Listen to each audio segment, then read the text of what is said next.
था ये ब्राह्मण आत्मदेव। बोले ब्राह्मण देवता तो बहुत भोले भाले कर्मनिष्ठ ब्राह्मण थे, ब्रह्मवेत्ता थे, लेकिन बोले इनकी पत्नी बोले लोक वार्ता रता क्रूरा। बोले महाराज दिन भर इधर की बातें उधर करती थी, इसकी चुगली उसकी चुगली। लोक वार्ता रता क्रूरा प्रायसो बहुजल्पिका सूरा चाक्रिया कृत्यसु कृपणा प्रिया। कलह है जिसको प्रियता है धुंधली की कथा। बोले दिन भर महाराज कला, आज इधर कला कर दिया, कल उधर कला कर दिया, ऐसा इसका जीवन धुंधली का। बोले ब्राह्मण देवता फिर भी प्रसन्न रहते, पत्नी की बातों पर ध्यान देते नहीं थे, अपने कार्य में लगे हुए थे, प्रसन्न थे ब्राह्मण देवता। लेकिन बोले एक दिन ब्राह्मण देवता के मन में चिंता होने लगी। किस बात की चिंता? न पुत्रो न पिवा पुत्री। बोले मेरा न कोई पुत्र है ना ही कोई पुत्री है। ततः चिंता पुरुषम। इतनी चिंता महाराज ब्राह्मण देवता को हो गई आज संतान की। बोले गृहम त्यक्त्वा वनम गतः। इतनी चिंता हुई, इतनी चिंता हुई, बोले घर छोड़ करके वन में चले गए। बोले आज मैं अपना शरीर ही त्याग दूंगा। वन में जाकर के महाराज एक वृक्ष के नीचे बैठ गए, चिंता में रुदन कर रहे थे। सामने से बोले एक ब्राह्मण देवता जा रहे थे। ब्राह्मण देवता की नजर पड़ी आत्मदेव पर,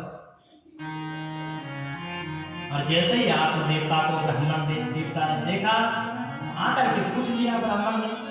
सोचा वन में भटक रहा है, कोई संत महापुरुष होगा, भगवत प्राप्ति के लिए वन में आ रखा होगा, रो रहा होगा। तो संत ने सोचा इसका मैं मार्ग दर्शन कर दूं, तो मार्ग बता दो भगवत प्राप्ति का। पूछा उस आत्मदेव से संत ने,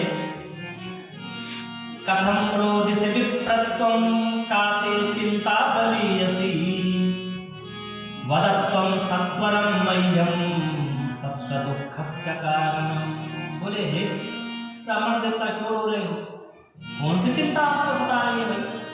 बोले अपने दुख का कारण मुझे बताओ, मैं तुम्हारा दुख दूर कर दूंगा। जैसे ही महाराज आत्मदेव ने संत को देखा, प्रसन्न हो गया और रोते रोते संत से कहने लगा, किम ब्रवीमि ऋषे दुखम पूर्व पापेन संचितम। आत्मदेव कहते हैं संत महापुरुष अपने दुख का कारण क्या बताऊं, कोई पूर्व जन्म का ऐसा पाप मुझसे हो रहा है। बोले मेरी कोई संतान नहीं है, पितरों को मैं जल देता हूं, बोले पितृ मुझसे जल भी ग्रहण नहीं करते हैं। ऐसा आधम पापी ब्राह्मण में हूं, बोले मेरी कोई संतान नहीं। और बोले घर में मैंने एक गाय रखी हुई है, बोले 9 साल हो गई, वो गाय भी अभी तक बांध है। बोले गाय का भी कोई पुत्र नहीं होता, ऐसा आधम ब्राह्मण। और बोले पुत्र प्राप्ति की कामना के लिए रुदन कर रहा हूं। बोले आप जैसे संत का दर्शन हुआ है, बोले महाराज ऐसा आशीर्वाद दे दीजिए कि मुझे पुत्र प्राप्त हो जाए। संत महापुरुष तो महाराज घबरा गए, आश्चर्यचकित हो गए।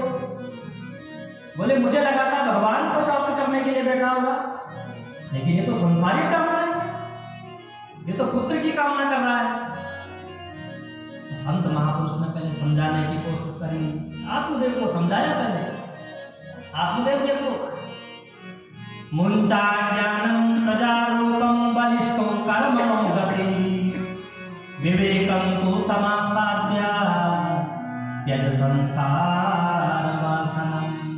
बोले आत्मदेव, बोले अज्ञान रूपी जो तेरी ये हट है, पुत्र हट, बोले इसको त्याग दे। मुंचा ज्ञानम प्रजारूपम, बोले कर्मों की गति बड़ी बलिष्ठ है। बोले तूने जो कर्म किया उसका फल तुझे आज भोगना पड़ रहा है। बोले कर्मों की गति से कोई बच नहीं सकता। बोले विवेक को जगा अपने जीवन में, विवेकम तो समासाद्या। बोले संसार की जो ये वासनाएं हैं पुत्र पौत्र की, बोले इन वासनाओं को त्याग दो, भगवान के भजन में लग जाओ, जीवन का उद्धार हो जाएगा।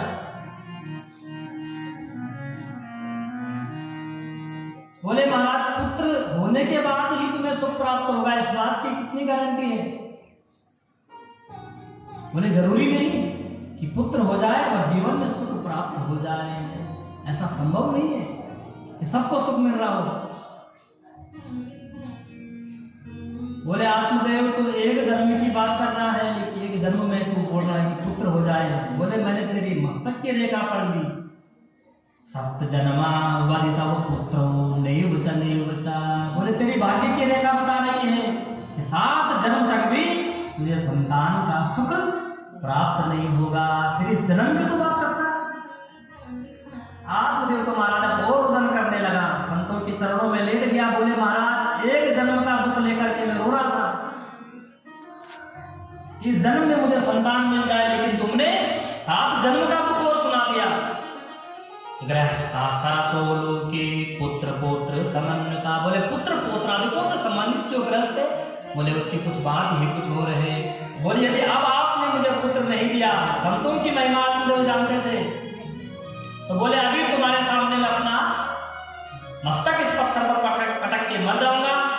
बोले महाराज ब्रह्म हत्या लगेगी आपको, क्योंकि आपने मेरा दुख और बढ़ाया, आपने 7 जन्मों का मेरा भाग्य सुना दिया।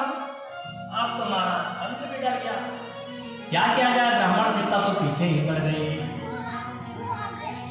तो बोले संत है महाराज, पिघल गया, हृदय पिघल गया आत्मदेव को देख करके। तो बोले झोली में एक फल पड़ा हुआ था, बोले आत्मदेव ये फल ले जाओ और अपनी पत्नी को ये फल खिला देना, प्रभु इच्छा हुई तो बोले तुम्हें भी संतान की प्राप्ति हो जाएगी। फल फिर संत ने आत्मदेव जी को दिया। इदं भक्षय पत्न्या त्वं तथा पुत्रो भविष्यति, सत्यं शोचं दया दानम् एक भक्तं तु भोजनम्।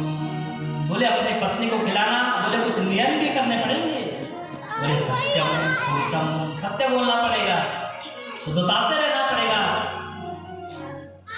दान धर्म का आचरण करना पड़ेगा। और बोले एक भक्तम तो भोजनम, बोले भोजन एक समय ही भोजन करना, ये नियम बताए। वर्षावधि स्त्रिया कार्यम तेन पुत्रो निर्मला।